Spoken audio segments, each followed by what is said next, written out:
Obulapuram mining కేసులో రేపు high court కీలక తీర్పు వెల్లడించనుంది. ఓబులాపురం మైనింగ్ కేసులో ఐఏఎస్ అధికారి శ్రీలక్ష్మి రివిజన్ పిటిషన్ పై రేపు హైకోర్టు తీర్పు ఇవ్వనుంది. గాలి జనార్దన్ రెడ్డికి చెందిన ఓఎంసీకి గనులు కేటాయించడంలో శ్రీలక్ష్మి కీలక పాత్ర పోషించారనే అభియోగం ఉంది. అయితే శ్రీలక్ష్మి నిర్దోషి అంటూ గతంలో హైకోర్టు తీర్పిచ్చింది. కాగా హైకోర్టు తీర్పును సుప్రీంకోర్టులో సవాల్ చేసింది సిబిఐ. అయితే హైకోర్టులోనే ఓఎంసీ కేసులో శ్రీలక్ష్మి పాత్ర తేల్చాలని సుప్రీంకోర్టు ఆదేశించింది. దీంతో విచారణ జరిపి ఇరు వాదనలు విన్న హైకోర్టు ఓఎంసీ కేసులో శ్రీలక్ష్మి నిర్దోష, నిందితురాలా అని తేల్చనుంది. రేపటి హైకోర్టు తీర్పుపై సర్వత్రా ఉత్కంఠ నెలకొంది.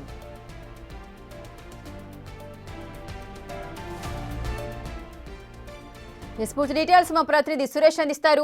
సురేష్, రేపు ఓబులాపురం మైనింగ్ కేసుకు సంబంధించి శ్రీలక్ష్మి కేసులో రివిజన్ పిటిషన్ లో తీర్పు వెలువరించబోతున్నారు. ఏ విధంగా తీర్పు వచ్చే అవకాశాలు ఉంటాయనుకోవచ్చు?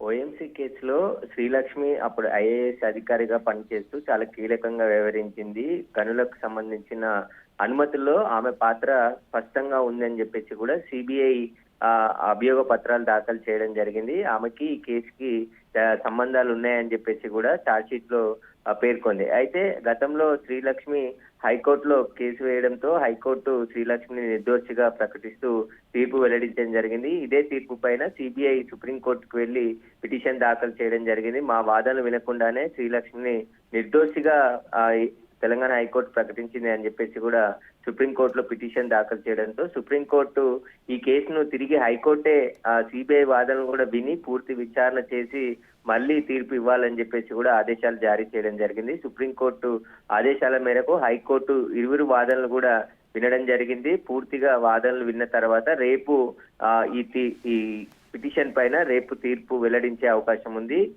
శ్రీలక్ష్మిని గతంలో నిర్దోషిగా ప్రకటిస్తూ తీర్పిచ్చిన హైకోర్టే మళ్ళీ ఇప్పుడు సిబిఐకి సంబంధించిన వాదనలు విన్న తర్వాత ఎలాంటి తీర్పు వస్తుందనేది ఉత్కంఠగా మారింది. రేపు మార్నింగ్ 10 గంటలకు హైకోర్టు శ్రీలక్ష్మికి సంబంధించి పాత్ర పైన తీర్పు వెల్లడించే అవకాశం కనబడుతుంది. ఇప్పటికే సిబిఐ తరపున వాదనలు, శ్రీలక్ష్మి తరపు న్యాయవాది వాదనలు కూడా వినడం జరిగింది. ఇద్దరి వైపు వాదనలు విని ఇప్పుడు తీర్పు వెల్లడించబోతుంది. రేపు శ్రీలక్ష్మి నిర్దోషిగా తీర్పు ఇస్తుందా లేదంటే నిందితురాలుగా ప్రకటిస్తుందా అనేది ఉత్కంఠగా మారింది. రేపు ఉదయం 10 గంటలకు హైకోర్టు ఈ తీర్పు వెల్లడించనుంది.